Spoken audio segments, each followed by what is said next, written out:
Good morning, Sadhguru. Thank you for taking time to talk to me. You were just telling me just now your travel schedule, which is kind of hectic. So I'm glad to have a moment to sit down with you today. The people listening are people all over the world who are interested in the fashion industry. The people watching might also not know everything about you, but I never intended, but people are thinking I just design my own clothes and now people are saying it's a big fashion statement. So it could be. I mean, it is not by beautiful. intent. Just by natural choice. But I wanted to start the conversation by, for those people who aren't familiar with you and your work and your story, if you could just introduce us a little bit to who you are and how you've ended up becoming the person you are, and what is it that drives you? Oh, I'm not driven by anything. Okay. I'm self-driven, not driven by anything. Not used to talking about myself because I never thought there's nothing much to say. But people who want to understand what you do, like how do you explain it to someone? Well, there are many areas of work. So people are always trying to define themselves by what they do. Right. This is what I'm trying to change in the world. What you do should not define who you are. Who you are should define what you do. Right. So, who I am is really nothing, so I do whatever is needed. Right. So that got me involved in variety of things. Mm-hmm. One thing is fundamental human well-being. So systems for human well-being which we developed come under the brand of inner engineering. Then ecological needs are there, so we started what is called as Project Green Hands. We planted over 33 million trees, so people started calling me a tree planter. Then I said, I'm not a tree planter, my basic work is to make human beings blossom. Then the rivers in India was bad, so we started Rally for Rivers, which became the largest ecological movement on the planet. 162 million people participated in a month-long event. And this has become a recommended policy in India for all the states. The central government recommended the Rally for Rivers policy recommendation document we gave. The United Nations also took it up and we launched what is called as a decade of action in UN. Well, we are involved in education. It's not that I'm interested in all these things, I'm just interested in life. Wherever I see things are not functioning well, inevitably I get involved. So education, health, nourishment, ecology and now fashion, because the way we dress is destroying the world. Textile has become the third largest polluter on the planet. Right. So one important thing that needs to happen is to shift back to natural fiber as much as possible in the coming few decades. Right. If we don't do that, because everybody is shooting the plastic bag which is visible. The lowly plastic bag is… yes, it needs to be handled, but it is not the main thing, it's just visible and flying all over the place. But textile or polyfiber is one of the biggest polluters when it comes to plastic pollution, it's the largest one actually. Mm-hmm. But it goes unaddressed because it is all microfiber. It's in your body, it's in the food that we eat, it's in the water that we drink, it's everywhere. So shifting back to natural fiber as much as possible is an important thing, and this is also… this will also handle variety of other aspects for nations which grow natural fiber and have the capacity and the talent to produce yarn and then to weave it in many different ways, which is a skill that human beings developed for over thousands of years. It took millennia to develop these skills, but we're just killing it just in 1 or 2 generations, simply because we got machine-made cloth and we got synthetic fiber. So, overall well-being of the human being involves clothing also, so here I am. Right. And it's New York Fashion Week. It might not be evident from where we are right now, but what is your goal with the event that you're holding this week in New York with all of these designers? We have brought in about 120 distinct weaves from India. So we want to expose this material to the designers here and to those who consume fashion products. The important thing is to move them towards natural fiber, that is a basic element, both for health and ecological purposes. There's substantial studies which show that wearing synthetic fiber causes immense damage to the system and could be the source of various diseases that we are suffering, unexplained levels of cancer, many things. Some people say it is still not very well established, but definitely it has impact. They're saying almost there is not a single American citizen who doesn't have a certain amount of plastic in their bodies. This may be so everywhere, probably only Americans have been studied, they've been put under the microscope. They say on an average 28 grams of plastic could be in a American citizen's body, both from food consumption and textiles that they use. Especially for children, the level of skin allergies and other things you're finding is mainly because of the type of clothing they're using. And once you use synthetic clothing, it is very flammable. So to make it not so flammable, they're using other kinds of chemicals which are carcinogenic, there's no question about that. So these things need to be reversed now, because as it is estimated we are, on an average, every human being on the planet has 5 times more clothing than what our grandparents had. That number even sounds low to me. That's among your clients. Yeah, I mean, when I see people's closets on now, an average, yeah. I'm saying. Yeah. But by 2025, they said that's going to double, that means we'll have 10 times more. So when this kind of phenomenal increase in textile consumption is on the threshold, I think it's very important we bring back natural fiber. Okay. So these 4 designers that you're working with this week, they all come from different disciplines in fashion. There's, Sabyasachi from India, and then there's Norma Kamali and Mara Hoffman and others from here. What is your expectation with how these textiles from India will be used here in a different context? The big names in America have to take up natural fiber as a cause. And it is both ecologically and health-wise, it's going to be a big step for American people, especially those who can afford, no matter what is the cost they're buying. So, for those who can afford, my intent is to push it in such a way that the designers themselves push it in such a way that right now the Wills, the Wills lifestyle clothing in India went 100% natural. Yesterday or day before, there was a full-page ad in Times of India, and I congratulated them and they responded. So major companies are going, Raymond's in India is going mostly natural these days. So in America, it needs to happen, because what happens in America naturally cascades into the rest of the world. For whatever reasons, America has become or attained to a certain kind of leadership. Though fashion is supposed to be centered in Paris, what happens in America, everybody does. Everybody is tearing their pants these days because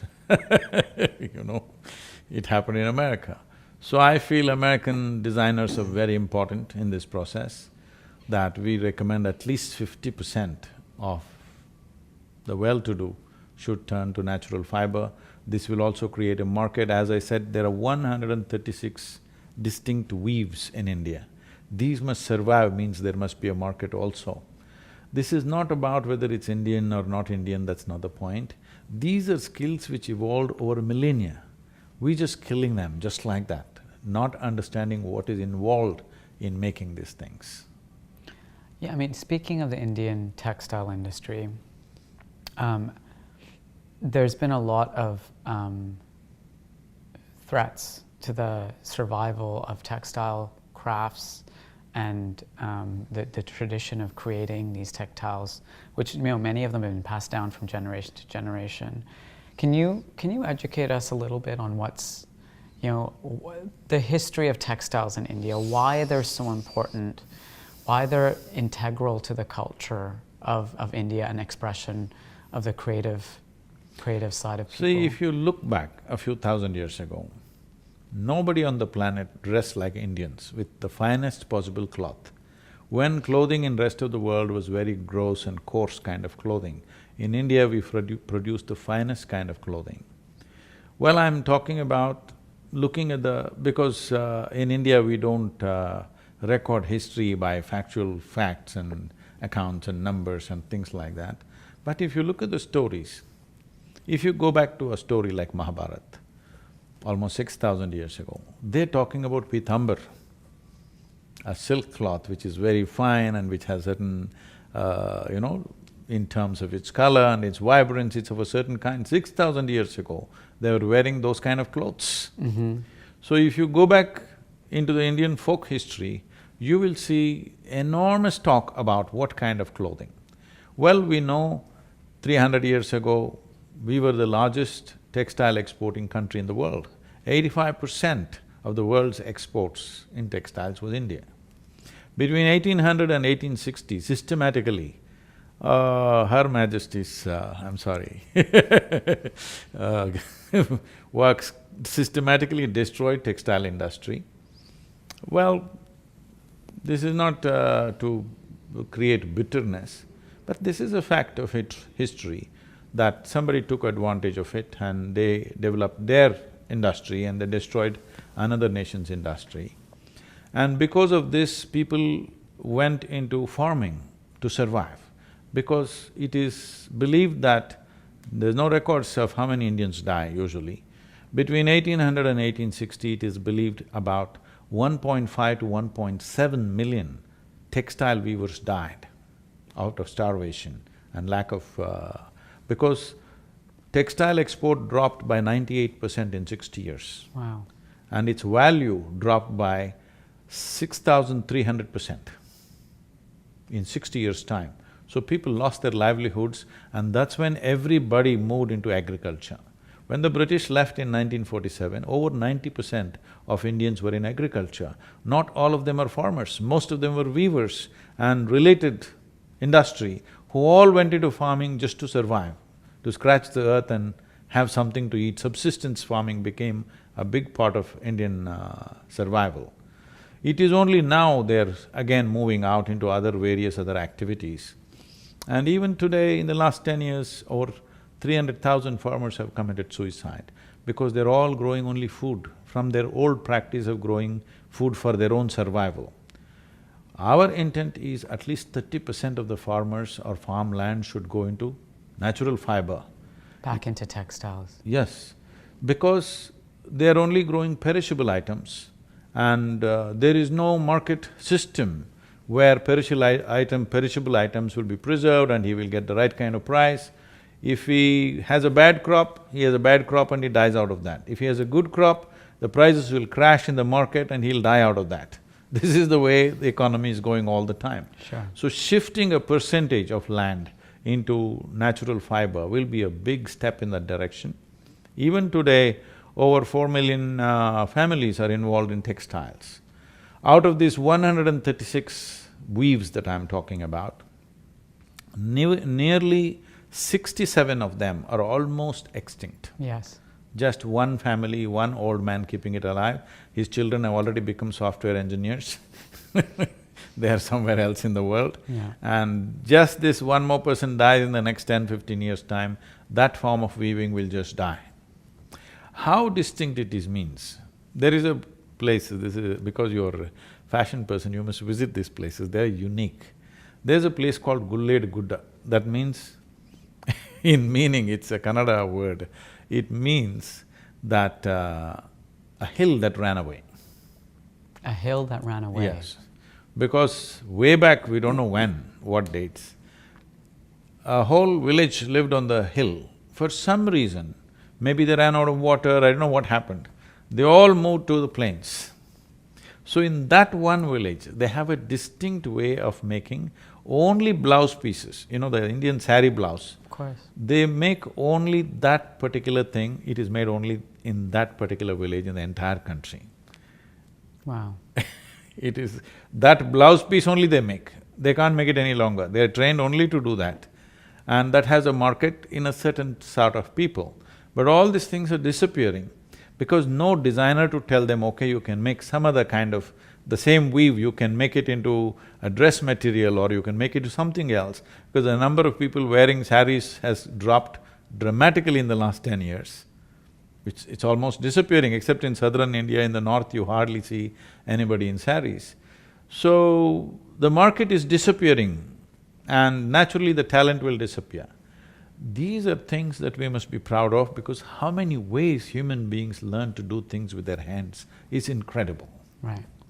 So what will it take, Sadhguru, to get, this 30% target that you've set, to shift people back into the natural creation? A live market, a demanding live market. Okay, tell me more about that. So that's why we're in America, because on an average, an American person dumps about 28 kilograms of clothing every year. In India, the average is about 1.5 kilograms of clothing is dumped. In America, it's 28 kilograms per person is dumped into the dump. So the highest consumption of clothing is happening here. This is where the real market is. And above all, this is kind of a showroom market. What happens here will naturally happen in the rest of the world. In that context, creating a market in America is very important for natural fiber. That message is one important thing that we could do Yeah. from people like you is, we must promote this, at least in school uniforms. Children must wear only natural fiber. We can produce a whole lot of medical documents, research to show what kind of impact it'll have on the child's life, mind, development, neurological system, learning disabilities, how just natural fiber will have impact on the child's growth. So this… we are looking at how to, collate all the medical information that is there and present to the private schools to start with, or go to the state schools and see if one state can go. Right now, Kerala in India has gone for all government school uniforms are cotton. Now I'm pitching with the central government to push for this. Now it's election time. This time it may not happen, but by next academic year, we are looking at least 3 to 4 states in India must go, that government schools where millions of children study, their uniforms should become natural fiber, whatever it is in that region. I mean, it's a very powerful point. The challenge here in America is that not all of the kids in school wear uniforms, and people have been talking about messages of sustainability and natural fibers for many years. And there still seems to be some blockers getting in the way of getting that to register in the minds of the people when they make a purchasing decision. Schools can make this decision because every human being may not make the decision. If a school makes a decision, children must all come with natural fiber, whatever they choose, cotton, silk, linen, whatever they want, jute or whatever. Right.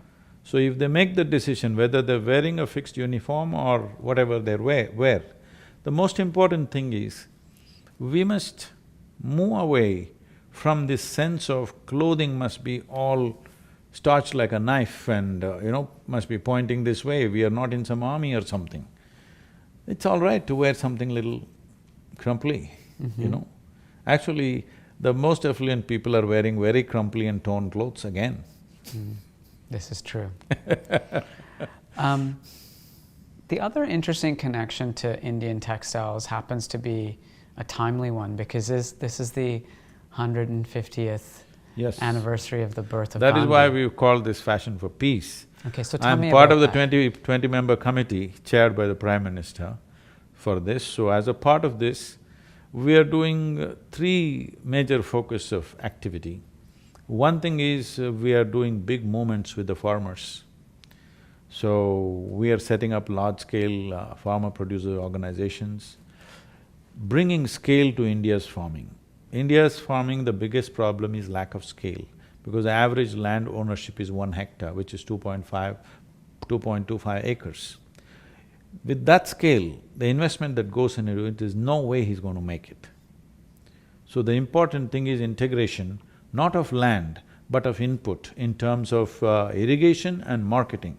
These two things we want to integrate through what is called as a farmer-producer organizations, for which work is going on. We're setting up a few model villages, and this work is going on because that was very dear to Mahatma Gandhi, the village life that should be sustainable and economically dignified for the rural population.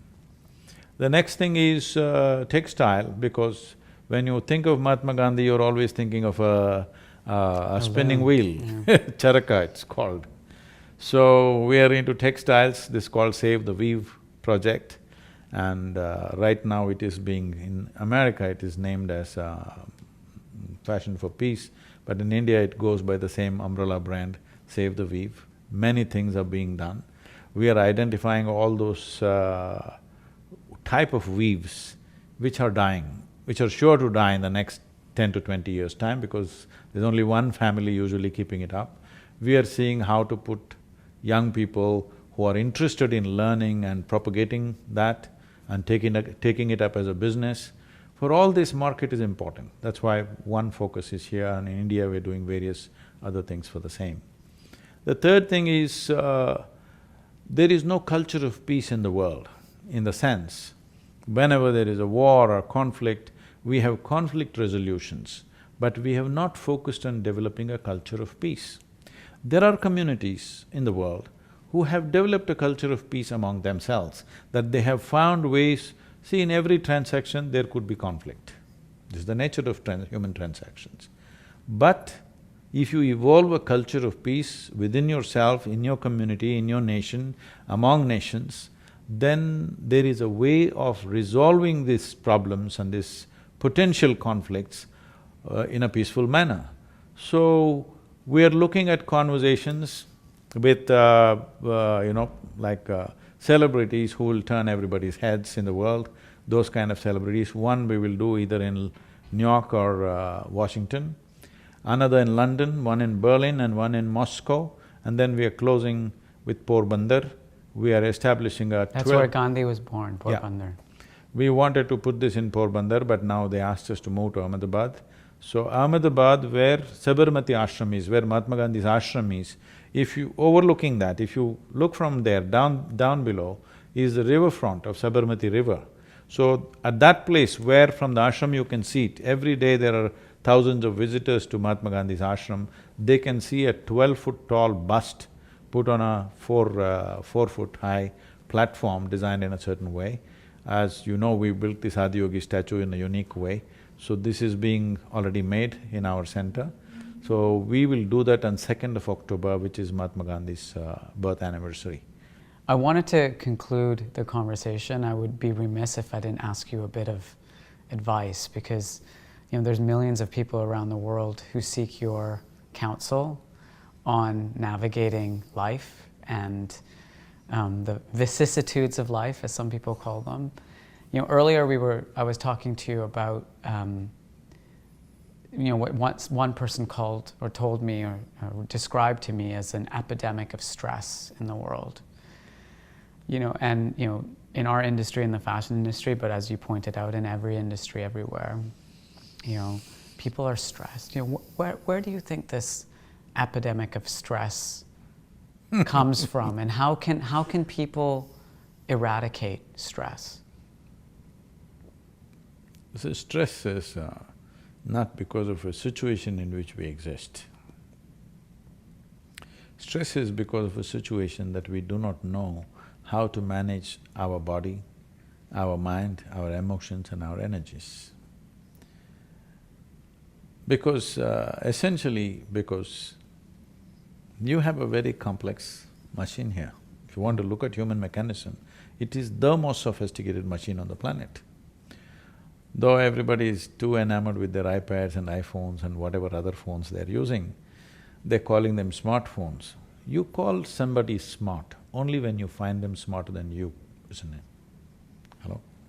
Isn't that the normal?